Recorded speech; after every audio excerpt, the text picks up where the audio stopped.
Good evening, ladies and gentlemen, boys and girls, children of all ages, and welcome to the Karey Carbaugh podcast, episode number 42, Servant Leadership. Buenas noches, damas y caballeros, chicos y chicas, niños de todas edades, y bienvenidos a el Karey Carbaugh podcast, número 42. Liderazgo de Servante. My name is Karey Carbaugh, and hence the name of the podcast, the Karey Carbaugh Podcast. For those who don't know me, I've been doing these now coming up on a year in a few months. It's hard to believe that it's been that long. This is the 42nd episode. We've had one every week. And I'm hoping to continue that. This next couple weeks there may be a bit of a challenge as I'm going to be doing some traveling. I'll talk a little bit more about that toward the end of the podcast. But before we jump into tonight's topic, have you ever had a week or a day where everything you do to try to check things off your list, the list just keeps getting longer and longer? If you can relate to that, drop the word relate in the comments down below. Me too. This has been one of those weeks as I've been trying to get ready for a bit of a vacation, trying to get things done at work, trying to get things done at home in preparation for the trip. And my list just keeps getting longer and longer. Every time I check something off, I add a few more things to it. Some projects at work that have come up that need to be done before I leave, and additional things at home that I've realized I need to either go out and pick up before I leave, or things that I need to book for the trip before I leave. All those details are just starting to slam down on me. So tonight's podcast may be a little bit shorter than some, and although every time I say that, it ends up being a longer one. But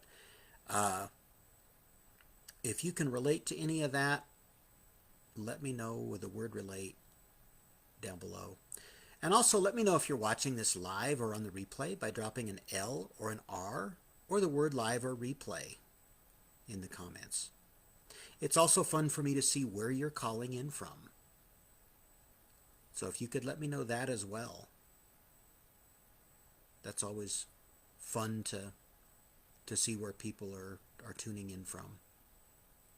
So without further ado, let's get to tonight's topic, servant leadership. And there's a couple of things that I wanted to talk about with regard to this. Maybe you've heard the term servant leadership. Maybe you know what it is. Maybe you don't know what it is.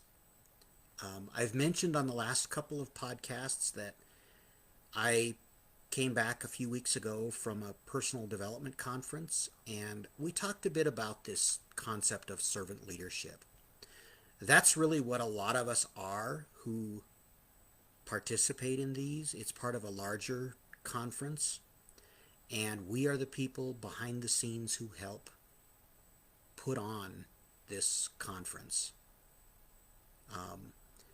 We organize a lot of the stuff behind the scenes. There's some social gatherings that we plan for and decorate for some of the parties.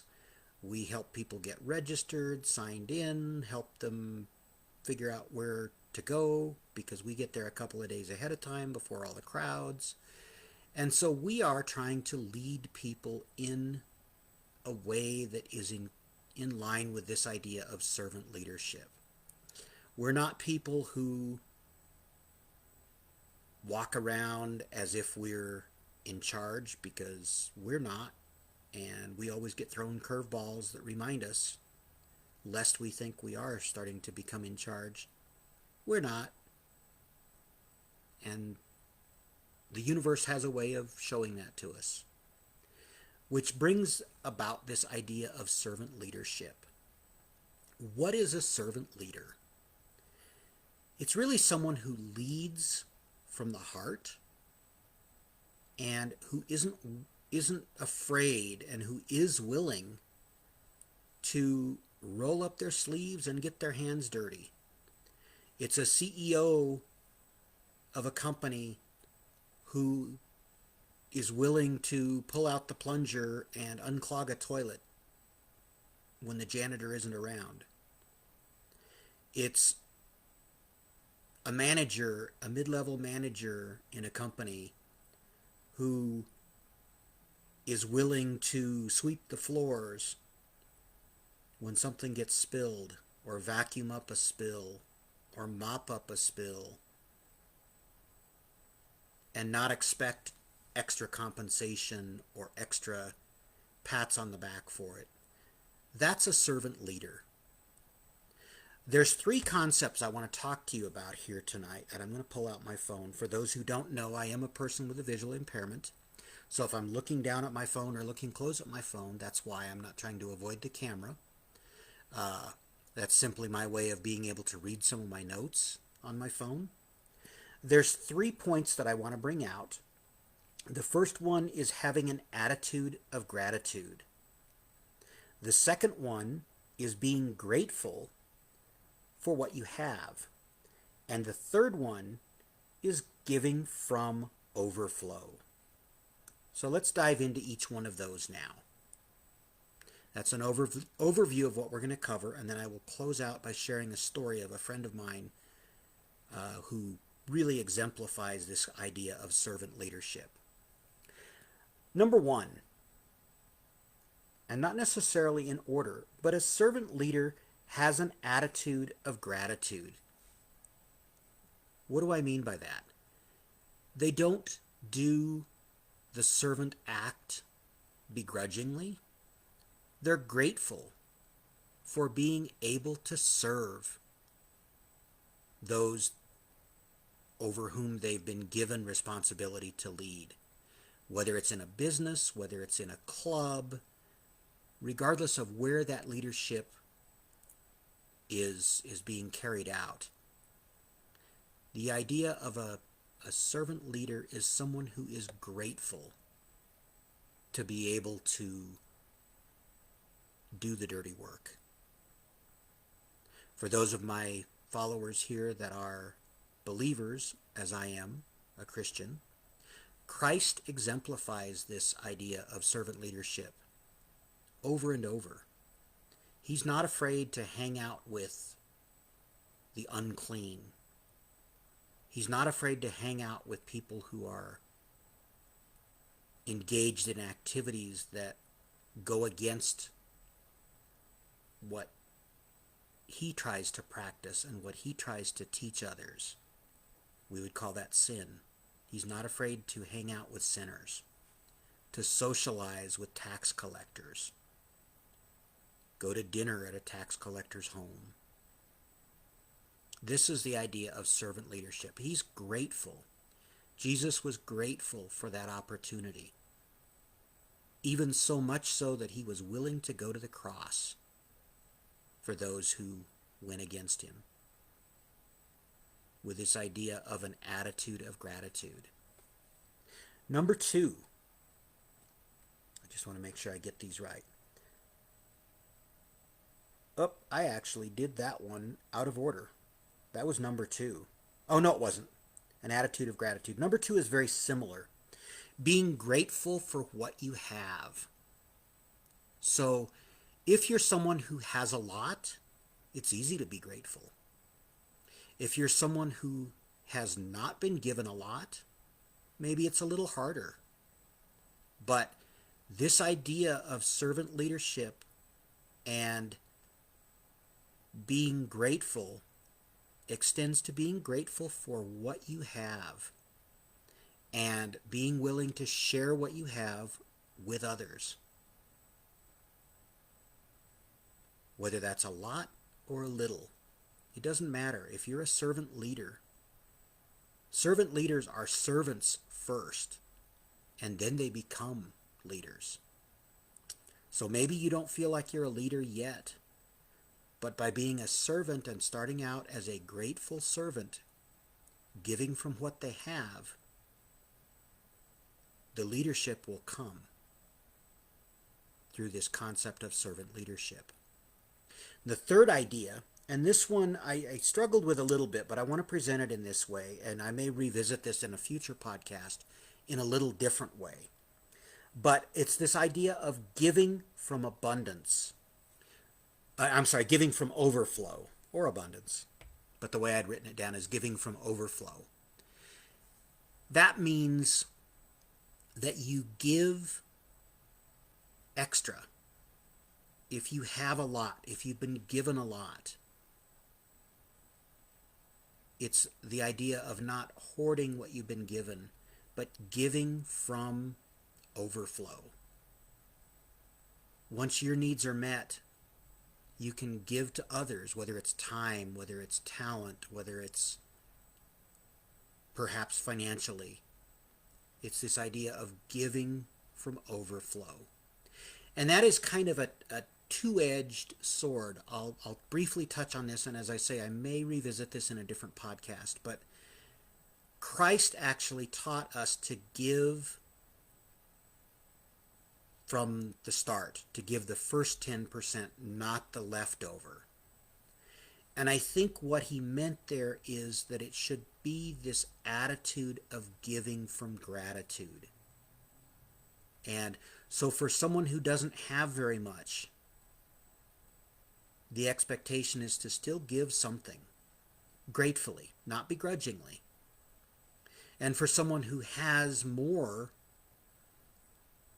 give from overflow, but perhaps stretch yourself to give a bit more than what might be comfortable overflow.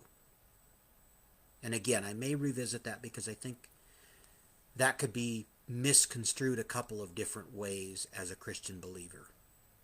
But for the purpose of tonight's podcast, I want to submit to you that this idea of being a servant leader incorporates the concept of giving from overflow. So let me know if you're getting value from any of this. I don't see too many comments coming in here yet. I think there's a couple people watching. Let me know if you're getting value by dropping the word value or a V in the comments. That's always helpful for me to know if these podcasts are resonating with people. And as I promised, I want to share a brief story. I'm probably not going to get all the details right, and I won't go into all of the details, but a guy that I've come to know actually through this personal development group and the larger seminars or conferences. This guy who is he's now the CEO of a multi-million-dollar company, but he didn't start out that way. Back in the 90s, he came over here actually to rescue his brother. His parents sent him over here from Israel. His brother had come over to live the American dream and start an ice cream truck. And so this friend of mine, Isaac, was brought over here to help his brother, but ultimately to bring his brother home. And he got over here and realized fairly quickly that listening to ice cream truck music over and over and over was getting pretty old and wasn't necessarily what he wanted to do the rest of his life. So he tried to talk his brother into going back home. And of course his brother still wanted to live the American dream. And the two of them decided, they came up with this idea to sell, and I actually remember seeing these. You might remember seeing these in shopping malls. They were helicopters that you pulled the string on, and they would go up and twirl around and then drop to the floor. And they placed an order for these helicopters, and of course they didn't come, and they had spent pretty much all that they had on the helicopters. So they didn't have money to get home anymore. And all their friends and all their family thought they had just spent their last dime on something that they would never get, because everything on the order form, I believe they were from China, and everything on the order form was in Chinese. Except for, of course, click here to make your payment was clearly in English. So they did. They paid, I don't remember how much it was, but Fairly substantial amount, and it was all that they had, that being the point. And finally, 6 months or so later, these helicopters all came in, and they weren't sure how they were going to sell them all themselves, but they did. And they quickly sold all that they'd ordered and ordered some more from the profits that they'd gotten. And they knew that they could not sustain this themselves. So they invited their family and friends to come over to help them. And it may have been before they placed the second order. As I say, I don't remember all the details, but the family and friends came over. And of course, they had to come over on their own dime because Isaac and his brother had just spent all they had on helicopters. And some of their family and a few of their friends came over and helped them out. And within the first year, they had sold, I think it was something like 1 million helicopters, and became very successful very quickly. But as they did so, they vowed, and for these family and friends that came over, they would clean their floors, they would go do their dishes, do their laundry, cook for them, because their family and friends had given up everything they had to come and help them with this business. And so they vowed that they would never forget that history from where they had come. And they would always serve those who helped further their business endeavors. And they have carried that out to this day. I've actually had the privilege, and perhaps some of you watching have as well. Let me know that if you have, if you've also joined Isaac at his home. He still to this day will invite people to dinner, and it's a very nice, very tasty meal that his mother, up until just recently, she's retired, as I understand, she might still help out some. His sister's taken over the bulk of it.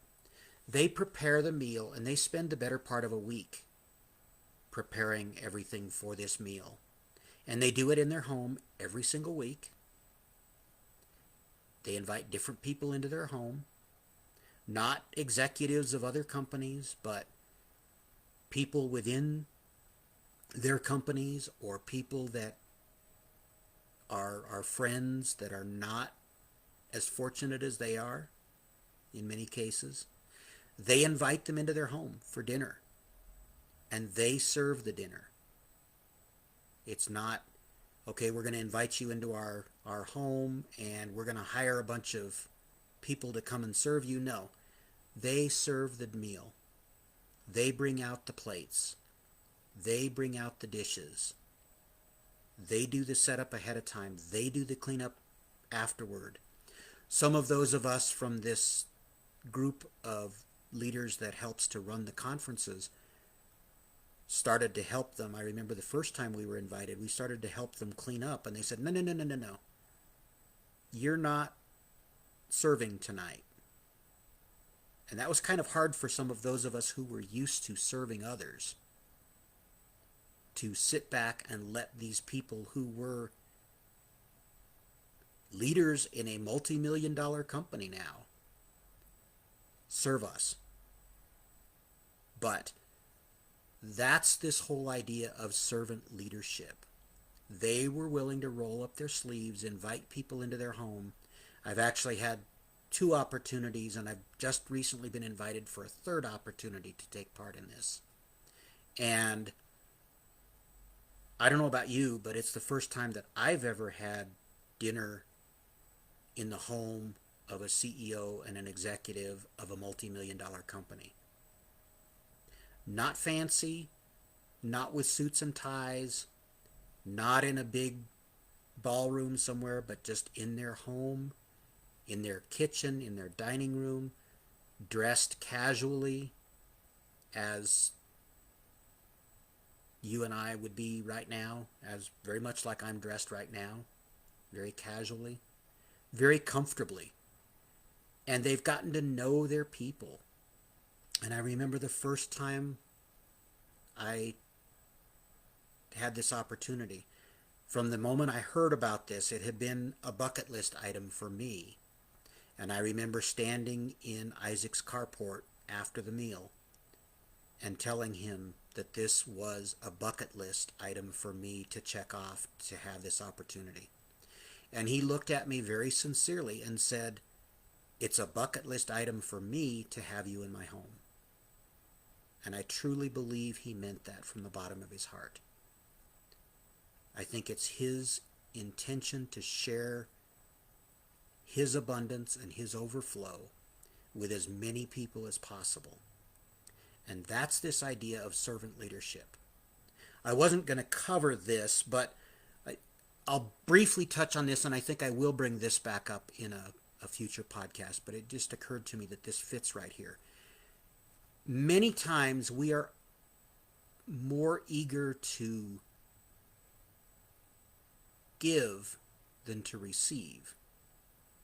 But sometimes we bless others by allowing them to serve and by being recipients of their service or their gift. And so by denying someone that opportunity,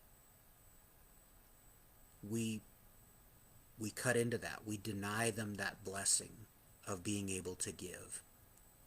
And I know for some of us that's a hard thing to remember and to realize, that it's a blessing to give, but it's also sometimes a blessing to receive from someone who's giving out of the kindness of their heart and someone who truly wants to give. And again, I'll touch on that more, I know, in a future podcast, because I've got a couple ideas in mind where I'll delve into that a little bit more. But it fit here, so I wanted to at least throw it in. And with that, that brings me to the close of what I had planned on sharing. I hope you've gotten value from this. If you have, drop me a V or the word value in the comments. And let me just see, there's a couple comments in here. Let me look and see if I can respond to one or two of those before we close out here. Maybe not. I may have just messed things up. Nope, here we go. Daryl Cutchin, thanks for joining in, Daryl. Appreciate you tuning in again.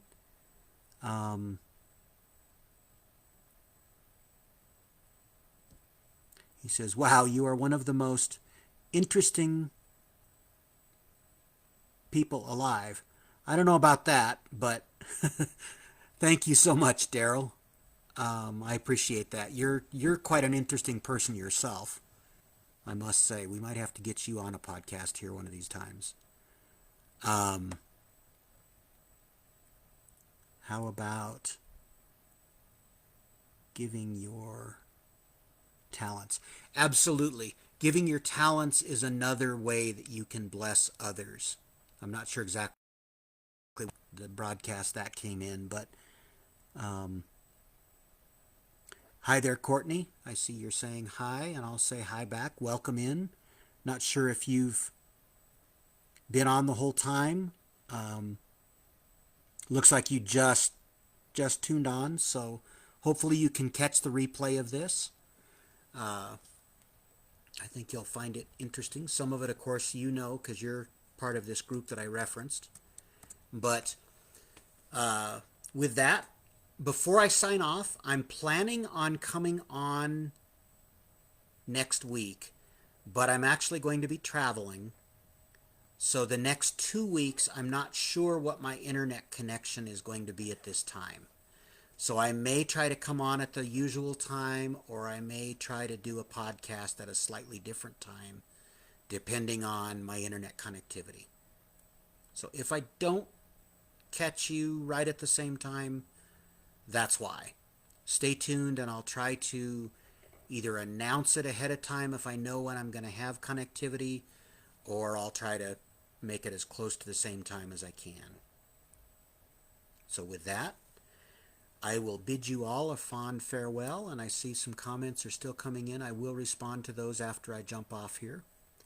But I hope you've gotten value from this. If you'd like to be added to my email list, drop the word email in the comments. I'm going to start a email list and hopefully start some events that are a little more private, aimed at those people who want to delve into more of this idea of personal growth and self-esteem. I think many of these podcasts have been focused on self-esteem. That's the direction I'm feeling led. And I think this idea of servant leadership feeds right into the whole concept of self-esteem. So if you'd like more information, like to be part of my smaller group, let me know that by dropping the word email or sending me a direct message with your email address, and I will get you added. As a podcasting friend of mine says, like if you do, click that like button if you've liked or enjoyed this comment. Like if you do, and leave me a comment down below, and we will see you on the next episode of the Karey Carbaugh podcast. Until then, make it a great day, be a blessing to those around you, and we will catch you soon. Take care. Have a great evening. Goodbye for now.